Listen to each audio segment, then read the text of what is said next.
صرف 3 دن یہ وظیفہ اس طرح پڑھیں، پھر رب وہ بھی عطا کرے گا جو زندگی میں کبھی نہیں ملا ہوگا۔ مال و دولت، اولاد، شادی، صحت، زندگی کی ہر حاجت پوری ہوگی اس وظیفے سے۔ اللہم صلی علی محمد و آل محمد۔ السلام علیکم مائی یوٹیوب فیملی، کیسے ہیں آپ سب؟ الحمدللہ میں ٹھیک ہوں اور امید کرتی ہوں کہ آپ سب بھی خیر و عافیت سے ہوں گے، اور دعا کرتی ہوں کہ یا اللہ اپنے حبیب کے صدقے، پنجتن پاک کے صدقے، پروردگار عالم میرے سننے والوں کی تمام پریشانیوں کو، تکلیفوں کو، مصیبتوں کو، آزمائشوں کو ختم فرمائے، اور یا اللہ وہ جو بھی آپ سے مانگتے ہیں پروردگار عالم ان کی تمام حاجت کو پورا فرمائے، ان کی تمام ضرورتوں کو پورا فرمائے۔ یا اللہ کبھی کسی کے آگے ہاتھ پھیلانے والا مت بنانا، یا اللہ ہمیشہ اپنی ذات سے عطا فرمانا، یا اللہ ہمیشہ دینے والا بنانا، یا اللہ کبھی کسی کا محتاج مت کرنا، یا اللہ اپنے حبیب کے صدقے پروردگار عالم جو بھی مجھے سن رہا ہے یا جو بھی مجھے دعا کے لیے کہتے ہیں، یا اللہ ان کی تمام دعاؤں کو، تمام حاجتوں کو پورا فرمائے، آمین ثم آمین۔ شروع کرتے ہیں اپنی آج کی ویڈیو۔ آج کی ویڈیو میں جو آپ کے ساتھ وظیفہ شیئر کر رہی ہوں وہ اگر آپ 3 دن پڑھتے ہیں تو انشاءاللہ 3 دن کے پڑھنے سے آپ کی جو بھی کوئی حاجت ہے، چاہے جتنی بھی بڑی ہے، وہ انشاءاللہ ضرور پوری ہوگی۔ اگر وہ حاجت آپ کی مال سے ریلیٹڈ ہے، یعنی اگر آپ چاہتے ہیں کہ آپ کا رزق جو ہے بڑے، آپ کو اللہ تعالیٰ حلال کا روزگار عطا فرمائے، تو بھی آپ اس وظیفے کو پڑھیں، انشاءاللہ اللہ تعالیٰ غیبی مدد فرمائیں گے۔ اور اگر آپ کے بچوں کی شادیاں نہیں ہو رہی یا آپ کی خود کی شادی نہیں ہو رہی تو بھی آپ اس وظیفے کو کریں، انشاءاللہ اللہ تعالیٰ آپ کی حاجت کو پورا کریں گے۔ اسی طرح اگر کسی بہن کی اولاد نہیں ہے تو وہ بھی بہن اس وظیفے کو کرے، انشاءاللہ اس کے کرنے سے اللہ تعالیٰ اسے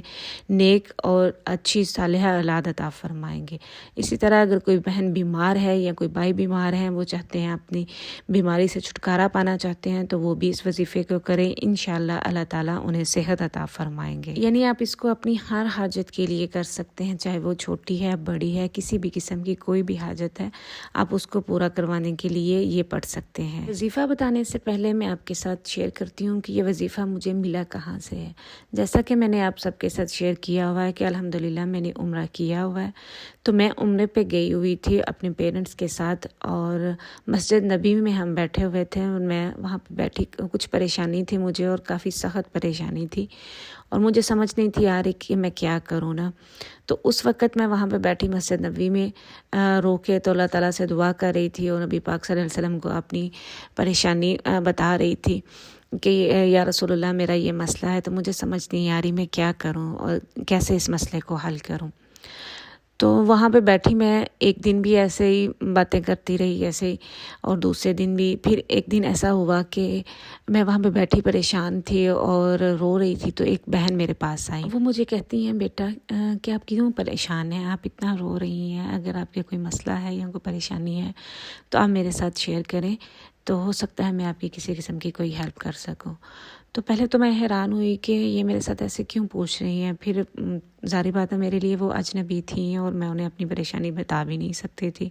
تو تھوڑا سا میں جھجکی، لیکن انہوں نے میرے ساتھ پیار سے، اتنے پیار سے بات کی کہ مجھے مجبوراً ان کو بتانا پڑا۔ مجھے سمجھ ہی نہیں آیا کہ میں نے کیسے ان کے ساتھ اپنی پریشانی جو ہے نا وہ شیئر کی۔ تو وہ مجھے کہتی ہیں کہ بہن کہتی ہیں آپ پریشان کیوں ہو رہی ہیں، تو میں آپ کو ایک وظیفہ بتاتی ہوں، آپ وہ کریں تو انشاءاللہ اللہ تعالیٰ آپ کی مدد کریں گے۔ یہ وظیفہ بہت ہی مجرب وظیفہ ہے۔ تو وہ بہن نے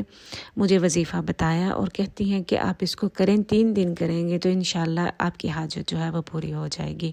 یقین مانے میں اس وقت تو مجھے نہیں تھا پتا کہ یہ وظیفہ اتنا اسٹرانگ اور اتنا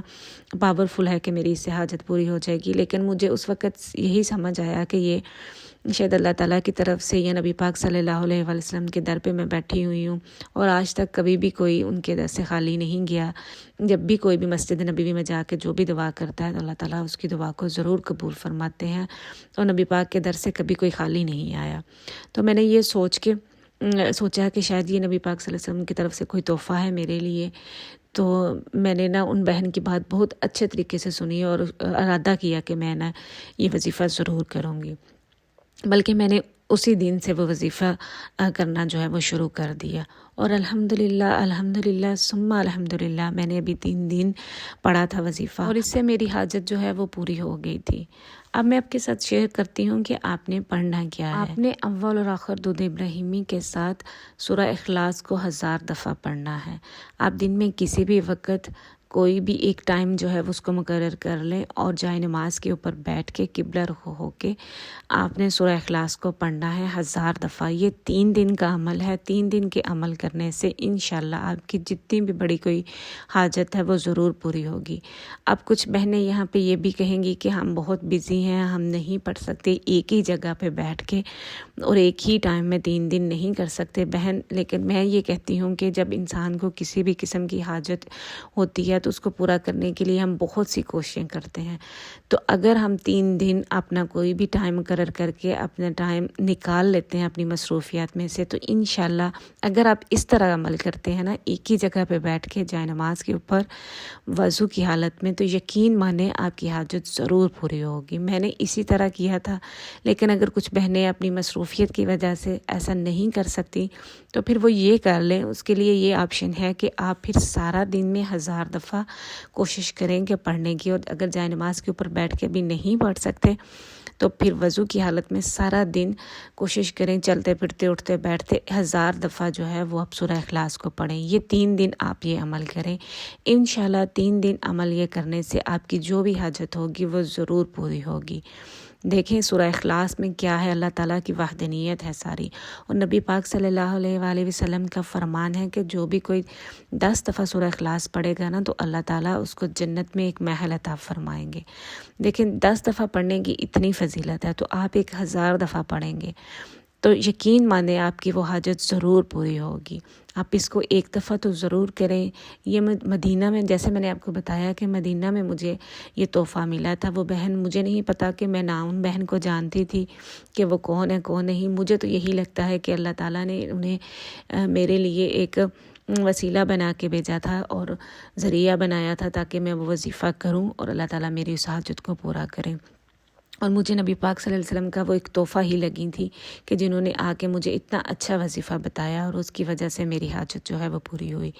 آپ بھی یقین مانیں اس وظیفے کو ضرور کیجئے گا، آپ کی چاہے جتنی بھی بڑی حاجت ہے جیسی بھی ہے۔ دیکھیں ہمیں کچھ پانے کے لیے کچھ کھونا پڑتا ہے، اگر آپ محنت کریں گی تو یہ ہو ہی نہیں سکتا کہ آپ کی حاجت پوری نہ ہو۔ میرا یہ خود کا آزمودہ وظیفہ ہے، میں نے آپ کو اپنی بات بتائی اور مجھے ملا کہاں سے کیسے، میں نے سب آپ کے ساتھ شیئر کیا ہے۔ آئی ہوپ آپ کو آج کی یہ ویڈیو اچھی لگی ہوگی، اچھی لگے تو اسے دوستوں تک بھی شیئر کریں اور میرے کہنے کے اوپر ایک دفعہ ضرور یہ وظیفہ کریں۔ انشاءاللہ مجھے اللہ کی ذات پورا یقین ہے کہ آپ کی تمام حاجت جس بھی حاجت کے لیے کریں گے وہ ضرور پوری ہوگی۔ مجھے اجازت دیجیے، انشاءاللہ پھر ملوں گی۔ اللہ حافظ۔